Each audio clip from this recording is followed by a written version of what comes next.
महारो राजस्थान का वक्त हुआ है। नमस्कार, आपके साथ मैं रविंद्र सिंह और शुरुआत जयपुर की एक अहम खबर से करेंगे, जहां पर आज सदन में पर्ची का जिक्र हुआ है।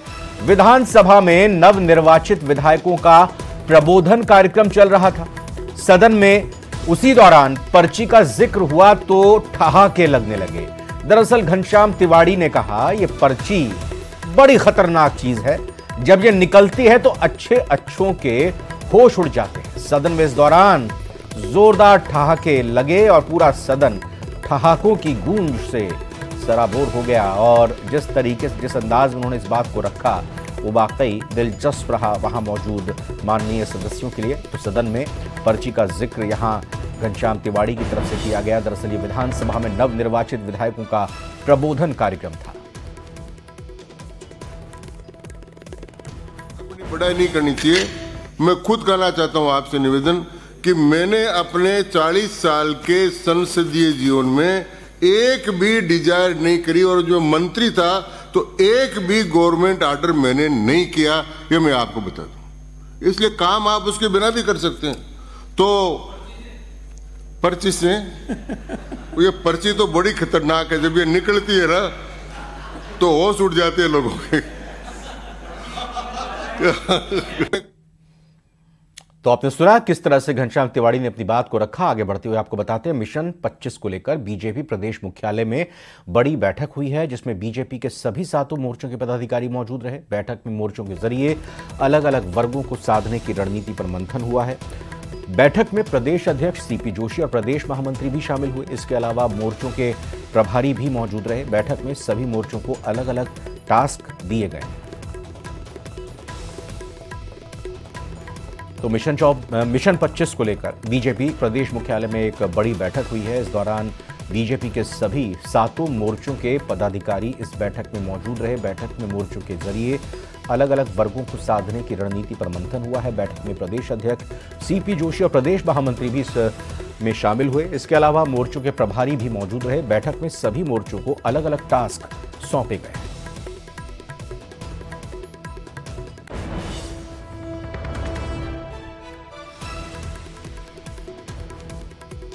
देखिए, पार्टी की संगठनात्मक बैठकें लगातार होती रहती हैं, और आज भारतीय जनता पार्टी के सभी मोर्चों की बैठक है आगामी कार्यक्रमों को लेकर। और चूंकि मोर्चे हमारे हरावल दस्ता है, तो इस नाते मोर्चे हर क्षेत्र में, हर काम में अपनी अग्रणी भूमिका निभाते हैं।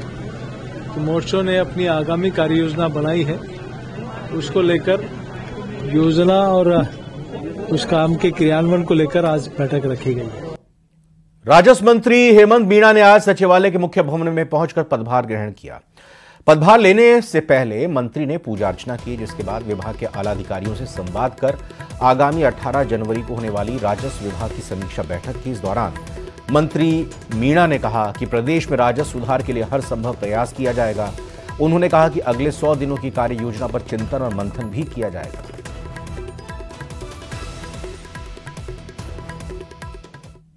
कोटा में अतिक्रमण के खिलाफ वन विभाग की कार्रवाई जारी है। वन विभाग की इस कार्रवाई का मकसद 300 बीघा वन क्षेत्र को खाली करना है। अतिक्रमणकारियों के विरोध की आशंका को देखते हुए 300 पुलिसकर्मियों को सुरक्षा में लगाया गया है। मौके पर संवाददाता हिमांशु मित्तल ने जायजा लिया, आपको दिखाते हैं।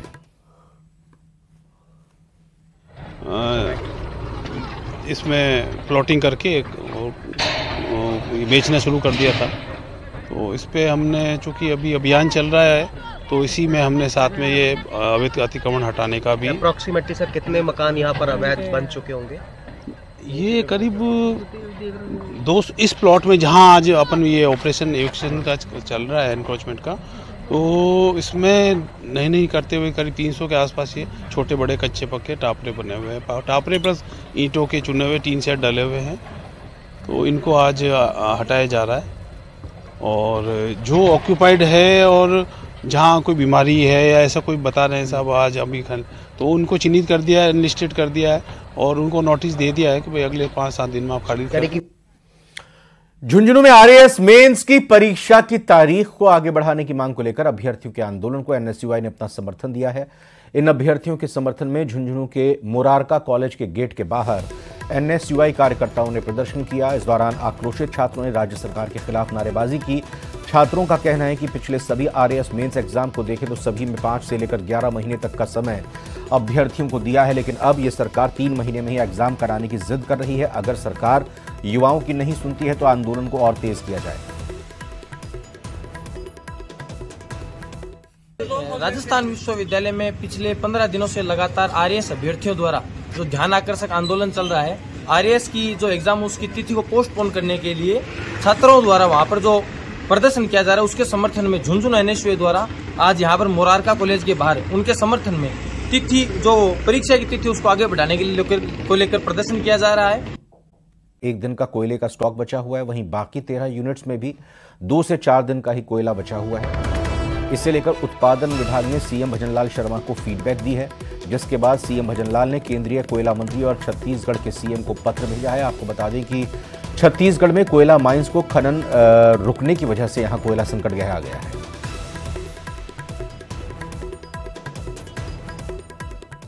के थर्मल पावर प्लांट्स में कोयले का संकट एक बार फिर से गहराता जा रहा है। राजस्थान के अंदर भी भारतीय जनता पार्टी की सरकार है, छत्तीसगढ़ में भी भारतीय जनता पार्टी की सरकार है, मगर छत्तीसगढ़ में स्थानीय एनजीओस के विरोध के चलते कोयले का संकट मंडरा रहा है। अब राजस्थान के मुख्यमंत्री को विद्युत भवन के अफसरों ने फीडबैक दिया है, जिसके आधार पर राजस्थान की सरकार के मुख्यमंत्री ने छत्तीसगढ़ के मुख्यमंत्री को पत्र लिखा है। कोयले का संकट से निजात पाने के लिए वहां की जो रोक लगाई गई है अस्थायी तौर पर, उसे हटाने की मांग की गई। छत्तीसगढ़ के अंदर जो माइनिंग उपलब्ध है कोल की, वहां से कोयला आता है राजस्थान में, लेकिन कोयला नहीं आ पा रहा है। हालात यह है कि राजस्थान के 10 पावर प्लांट तो ऐसे हैं जिनमें अगले 24 घंटे का ही कोयला बचा हुआ, और इसके अलावा जो बाकी बचे हुए प्लांट्स हैं वहां पर 2 से 4 दिन का कोयला ही शेष बचा हुआ है। ऐसे में बिजली का संकट गहरा नहीं जाए, इसके लिए वैकल्पिक इंतजाम करने के लिए भी बिजली विभाग के तमाम अधिकारी लेकर के और तमाम चीजों को लेकर के मुख्यमंत्री पहले ही कह चुके हैं कि जनता को किसी प्रकार की कोई समस्या नहीं आने दी जाए। लेकिन कोयले के संकट ने एक बार फिर से राजस्थान सरकार के ऊर्जा महकमे के कामकाज पर सवाल खड़े किए, और छत्तीसगढ़ के अंदर जो माइनिंग्स है वहां पर स्थानीय विरोध के चलते वहां से कोयला राजस्थान नहीं आ पा रहा है।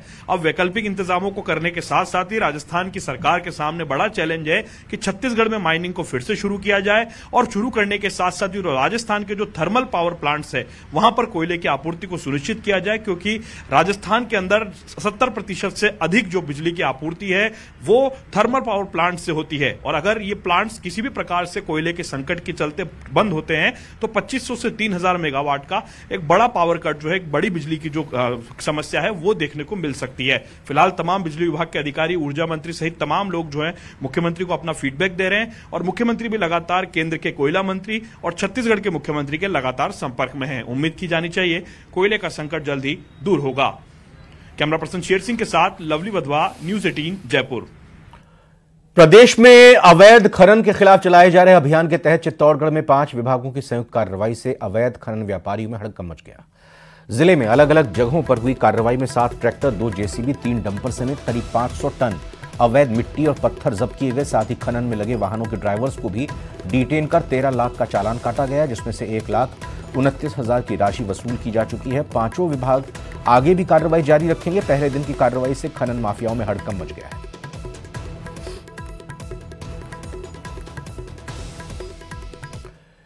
शिक्षा मंत्री मदन दिलावर का 34 साल पुराना संकल्प 22 जनवरी को पूरा होने जा रहा है। अब शिक्षा मंत्री माला पहनते नजर आएंगे।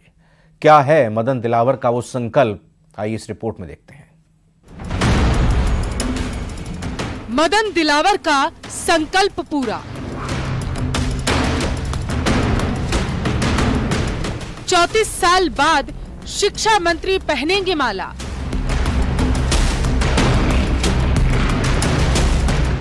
उन्नीस 1990 का संकल्प 22 जनवरी को पूरा।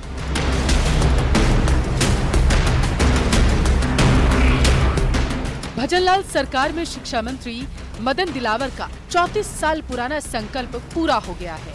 1990 में मदन दिलावर ने संकल्प लिया था कि जब तक राम मंदिर का निर्माण नहीं हो जाता तब तक वो माला नहीं पहनेंगे।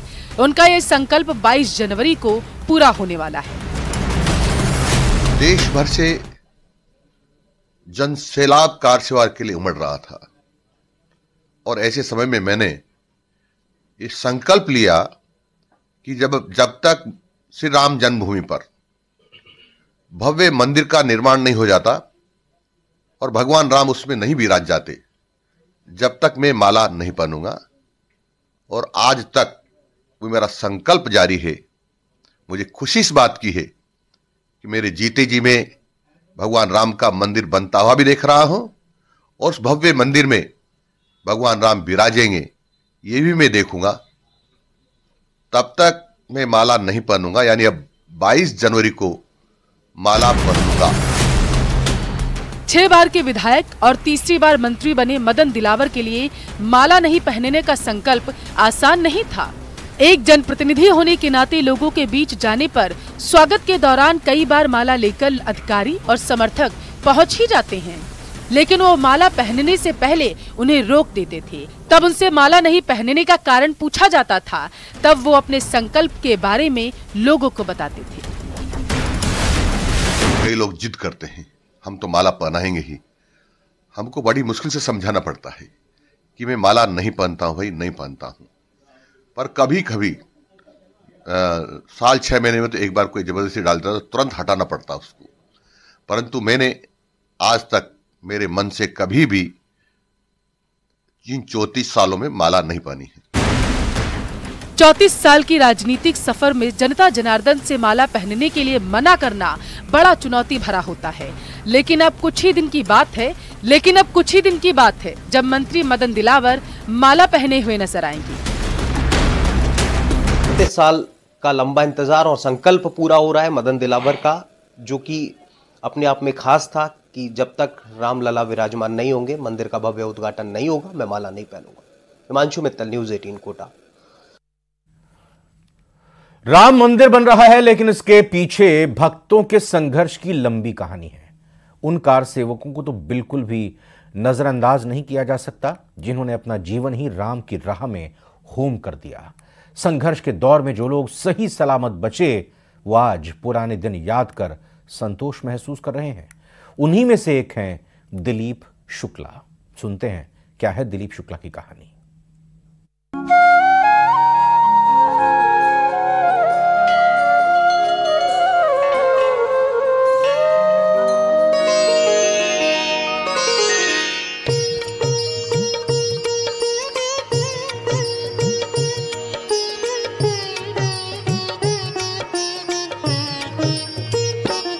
अब सौंप दिया इस जीवन को श्री राम तुम्हारे चरणों में। भगवान तुम्हारे चरणों में। हमें बहुत गर्व महसूस हो रहा है कि भगवान राम का मंदिर जो हमने कसम खाई थी कि मंदिर यहीं बनाएंगे, वो पूर्ण हो रहा है। पुरानी यादें अब तस्वीरों में सिमट कर रह गईं। वक्त काफी आगे निकल चुका है। राम मंदिर की प्राण प्रतिष्ठा की तैयारियां जोरों पर हैं। 1990 से 1992 के दौरान जान की बाजी लगाकर संघर्ष करने वाले कार सेवक अब संतुष्ट हैं। बीता वक्त भले ही तस्वीरों में कैद हो चुका है, लेकिन कोटा के दिलीप शुक्ला को एक एक पल ऐसे याद है मानो कल ही की बात हो। दिलीप उन हजारों कार सेवकों में से एक हैं जिन्होंने राम मंदिर निर्माण के लिए कड़ा संघर्ष किया। हमें बहुत गर्व महसूस हो रहा है कि भगवान राम का मंदिर जो हमने कसम खाई थी कि मंदिर यहीं बनाएंगे, वह पूर्ण हो रहा है। यशस्वी प्रधानमंत्री की जो इच्छा थी उन्होंने पूरा प्रयास किया, आदरणीय योगी जी ने पूरा प्रयास किया और इन सबके प्रयासों से आज मंदिर बन पा रहा है और हम देख पाएंगे।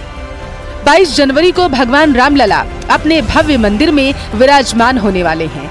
पूरा देश ही इस शुभ घड़ी का साक्षी बनना चाहता है। ऐसे में कार सेवक दिलीप शुक्ला की इच्छा है कि उन्हें भी प्राण प्रतिष्ठा कार्यक्रम का न्योता दिया जाए। हालांकि ऐसा ना होने पर भी वो परिवार के साथ घर पर ही इस अनमोल पल को यादगार बनाने के लिए पूरी तरीके से तैयार हैं। नहीं सर, मैं न्योते का इंतजार है मुझे, बस मेरे को और कुछ नहीं है। न्योता मिलता, क्योंकि जिस तरह से हमने प्रभु के लिए किया तो हम चाहते हैं कि हम 22 तारीख भी हमारे लिए। अगर न्योता नहीं आता तो आप उस दिन को, आपका परिवार उस दिन को कैसे मनाएगा? हम घर पे मनाएंगे। जो आदेश ऊपर से आ रहे हैं, जो देख पा रहे हैं टीवी के माध्यम से, लेकिन एक मन में ये रहेगा कि अपन शिखर तक पहुँचे हैं बिना अपनी जान की परवाह करें। तो आज कम से कम हमें निमंत्रण मिलना चाहिए, मुझे निमंत्रण का इंतजार है।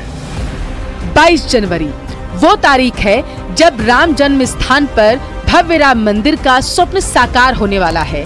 कार सेवकों ने राम मंदिर के लिए जो त्याग और संघर्ष किया, उसे हिंदू जनमानस सदैव याद रखेगा। बेहतर होता है कि इन्हें इस शुभ घड़ी का साक्षी बनाया जाता।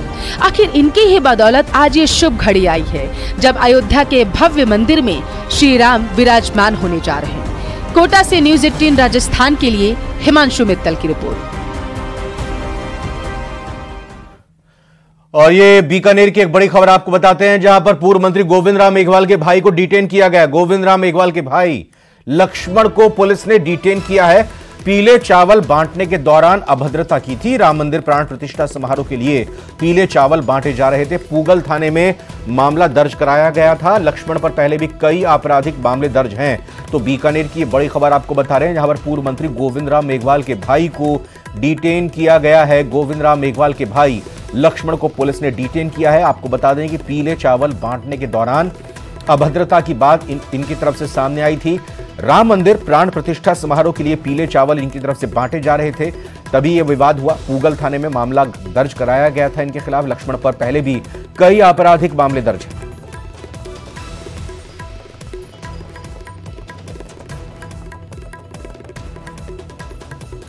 तो ये देखिए बड़ी खबर आपको इस वक्त की बता रहे हैं बीकानेर से, जहां पर पूर्व मंत्री गोविंद राम मेघवाल के भाई को पुलिस की तरफ से डिटेन किया गया है। आइए सीधा बात करते हैं, मनीष हमारे संवाददाता बीकानेर से जुड़ गए हैं। मनीष बताइए, किस आरोप में और क्या कुछ हुआ था जो अभी पुलिस ने डिटेन किया इनको? जी, बताना चाहूंगा कि जो पूर्व मंत्री रहते हैं कांग्रेस सरकार में गोविंद राम मेघवाल, उनके भाई लक्ष्मण राम को पुलिस ने डिटेन किया है। दरअसल में 22 जनवरी को जो राम मंदिर को लेकर के पीले चावल बांटे जा रहे हैं प्रदेश भर में, उसको लेकर के खाजूवाला के पूगल में भी वीएचपी की ओर से यात्रा निकाली गई थी। और उसी दौरान जो लक्ष्मण राम हैं, उन्होंने अभद्रता की थी। अभद्रता करने के बाद में वीएचपी की ओर से मामला दर्ज करवाया गया। और मामला दर्ज करवाने के बाद में जो पूगल पुलिस है, पुलिस थाने ने कल रात को अर्ली या यूं कर लें कि सुबह 3 बजे लगभग उनको डिटेन कर लिया था। हालांकि अभी तक गिरफ्तारी जो है वो दिखाई नहीं गई है। लेकिन न्यूज़ 18 राजस्थान से बात करते हुए एसपी जो है बीकानेर की तेजस्विनी गौतम, उन्होंने साफ कहा है कि जो लक्ष्मण राम हैं उन पर पहले भी आपराधिक मामले दर्ज हैं, यानी कि वो हिस्ट्री शीटर हैं। कई संगीन धाराओं में उनके ऊपर मामले दर्ज थे।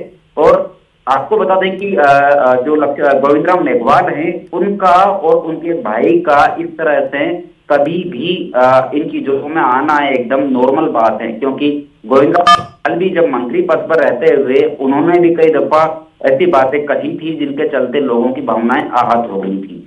और जो उनके भाई पर जो मामला दर्ज किया गया है, उनको फिलहाल पुलिस ने डिटेन किया हुआ है। आगे मामले की जानकारी में पुलिस जुटी हुई है।